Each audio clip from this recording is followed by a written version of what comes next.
Assalamualaikum warahmatullahi wabarakatuh. Kami dari mahasiswa-mahasiswi Universitas Muhammad dengan program studi Sistem Informasi. Nah, pada kali ini kami akan membahas tentang analisis manajemen resiko keamanan data sistem informasi dengan studi kasus RSUD XYZ. Sebelumnya kami akan memperkenalkan diri terlebih dahulu. Kami dari kelompok 1 yang beranggotakan Fatih Ridho Muharam dengan NIM 19150365052. Kemudian saya sendiri Listiana Dewi Masari dengan NIM 19150365063. Kemudian ada Riki Aprianto dengan NIM 19150365064. Kemudian ada Ayu Azariwan dengan NIM 19150365086. Kemudian ada Sapna Yondani dengan NIM 19150365089. Dan yang terakhir ada Fitriani dengan NIM 19150365090.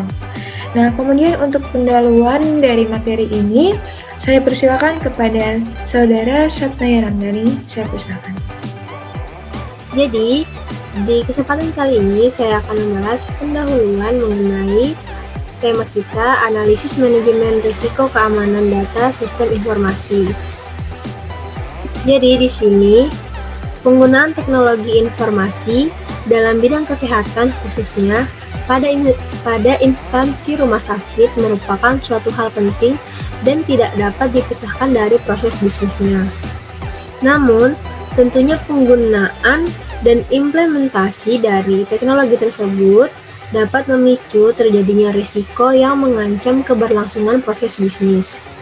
Untuk menghindari munculnya risiko, harus lebih memperhatikan pengelolaan berbagai risiko. Salah satu langkah awal rumah sakit dalam mengelola risiko-risiko ini, yakni melakukan upaya pengukuran terhadap risiko teknologi informasi atau penilaian risiko. Sebagai contoh, di sini saya memakai contoh Rumah Sakit Umum Daerah XYZ. Nah, jadi Rumah Sakit Umum Daerah XYZ ini merupakan salah satu instansi perawatan kesehatan yang pelayanannya disediakan oleh dokter spesialis, perawat, dan tenaga ahli kesehatan lainnya. Nah, dalam menjalankan proses bisnisnya, rumah sakit ini belum pernah melakukan pengukuran resiko terhadap teknologi informasinya dan belum menerapkan manajemen risiko. Nah, akhirnya rumah sakit ini pun melakukan evaluasi terhadap sistem tersebut untuk meminimalisir risiko-risiko yang mungkin terjadi di masa mendatang. Nah, melalui kegiatan tersebut tentunya diperoleh berbagai macam benefits.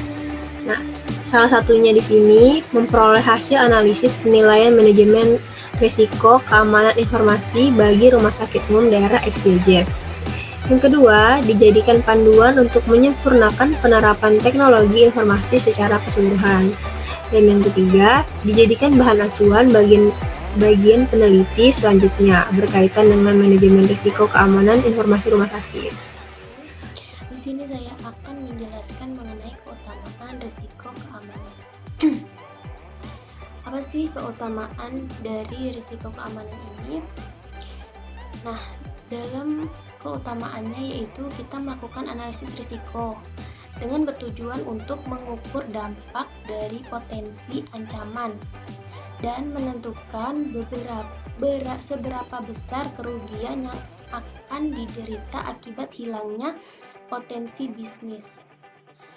Dua hasil utama dari analisis risiko diantaranya adalah identifikasi risiko dan jumlah biaya berbanding manfaatnya untuk penanggulangan risiko kerusakan.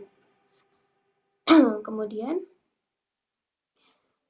standar ISO telah mendefinisikan penelitian risiko sebagai sebuah pertimbangan yang sistematis, yaitu dari yang pertama, hal yang membahayakan bisnis yang mungkin merupakan akibat kegagalan keamanan. Maka dari itu keamanan sangatlah penting. Di sini ibaratnya sebagai jantungnya, karena kalau ada yang sedikit saja data yang bocor itu akan sangat merugikan bisnis. Kemudian dengan mempertimbangkan konsekuensi potensial dari hilangnya kerahasiaan. Contohnya data pelanggan. Misalnya data pelanggan itu data ini kan tentang RSUD ya. Jadi tentang data pasien jika ada yang bocor itu sangat membahayakan sekali. Nah, kemudian integritas atau ketersediaan informasi dan aset lainnya. Kemudian yang kedua yaitu mencegah kemungkinan kegagalan yang terjadi dengan menggali informasi. Nah, jadi keamanan risiko ini sangat penting sekali karena dapat mencegah kemungkinan kegagalan yang ada, sangat meminimalisir kemungkinan terjadi kegagalan. Nah, kemudian kerentanan yang ada dan kontrol yang diterapkan saat ini. Jadi keamanan informasi ini sangat penting karena dapat kalau jika ada kesalahan atau kegagalan dapat merusak semua bisnis yang kita jalani. Contohnya ya di RSUD ini jika salah satu ada data pasien yang bocor itu sangat tidak baik ya.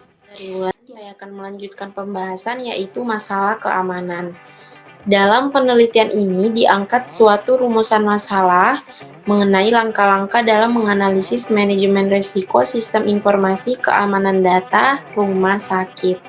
Nah, masalah keamanan di sini yaitu penelitian ini difokuskan pada operasional bisnis yang berhubungan dengan penerapan teknologi informasi pada rumah sakit yang mencakup uji data, infrastruktur, hardware, software, jaringan aplikasi, dan juga karyawannya.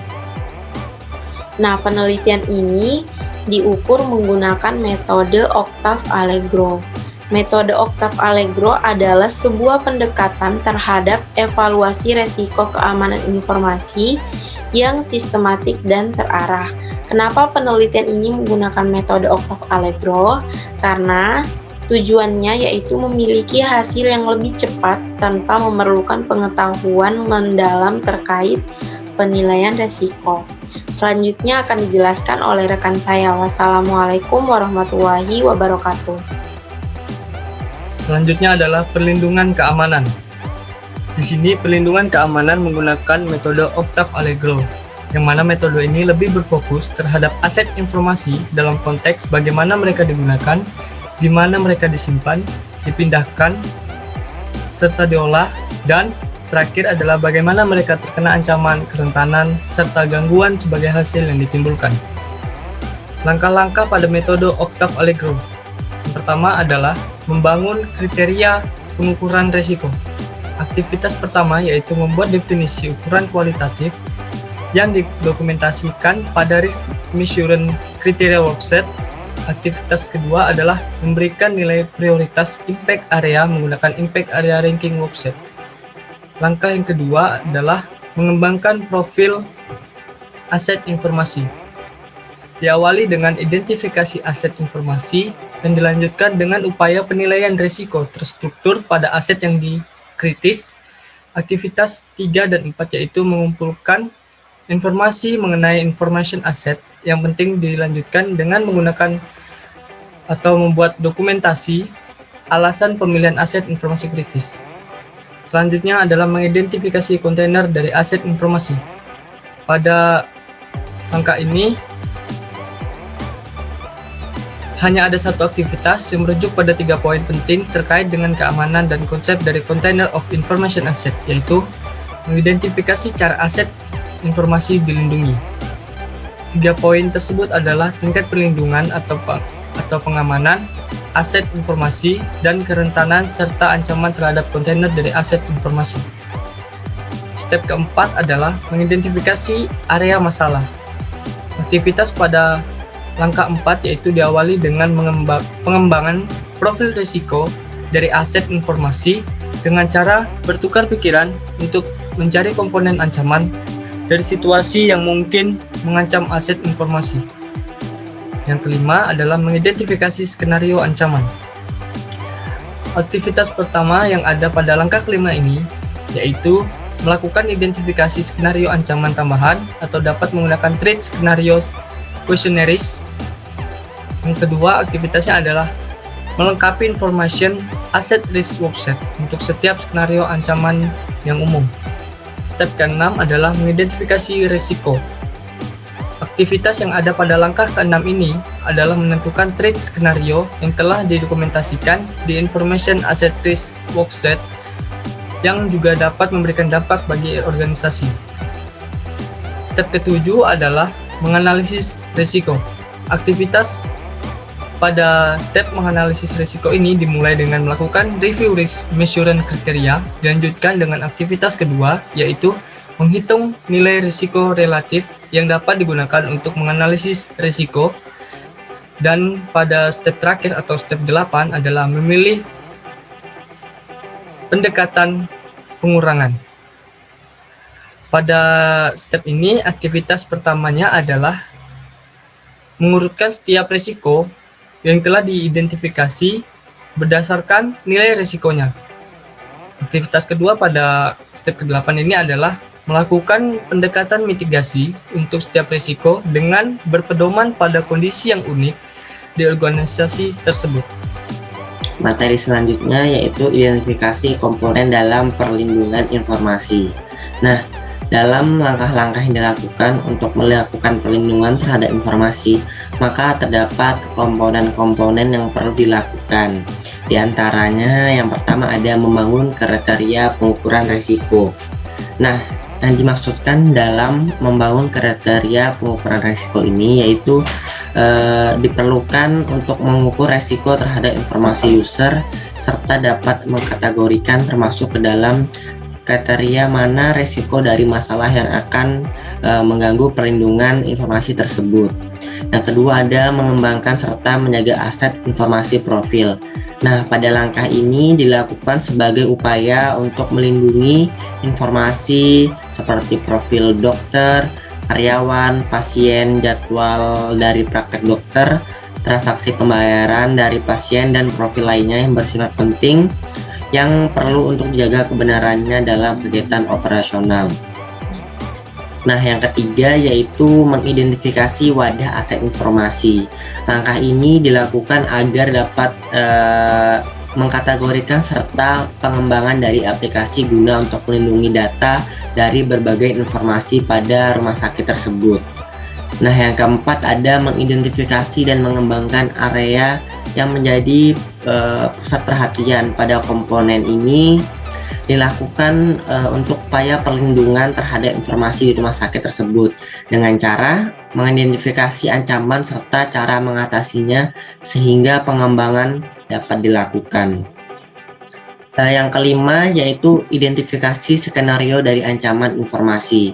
Nah, untuk mengamati menjadi upaya dari komponen ini terhadap informasi dan data diri rumah sakit tersebut sebagai antisipasi dan pencegahan dari ancaman informasi yang ada dengan dilakukannya pengamatan dari skenario yang akan digunakan oleh pengancam informasi data rumah sakit. Nah, yang keenam atau yang terakhir yaitu identifikasi resiko. Langkah tersebut dilakukan dengan maksud agar bentuk ancaman terhadap informasi rumah sakit dapat diatasi serta dilakukan pengembangan sehingga data terjaga dengan aman. Baik, dari upaya berupa identifikasi dan juga langkah lainnya untuk melindungi informasi dan data dari RSUD XYZ tersebut, dapat ditarik kesimpulan bahwa segala sesuatu yang berhubungan dengan informasi dan juga data tidak ada satupun yang aman. Dan sebagai pemilik dari data tersebut, hendaknya dapat melakukan pencegahan dengan melakukan berbagai upaya yang dapat disebutkan di materi sebelumnya agar dapat terlindungi kebenaran dan keasliannya. Nah, kemudian itu saja yang dapat kami sampaikan. Kurang lebihnya kami mohon maaf. Wassalamualaikum warahmatullahi wabarakatuh.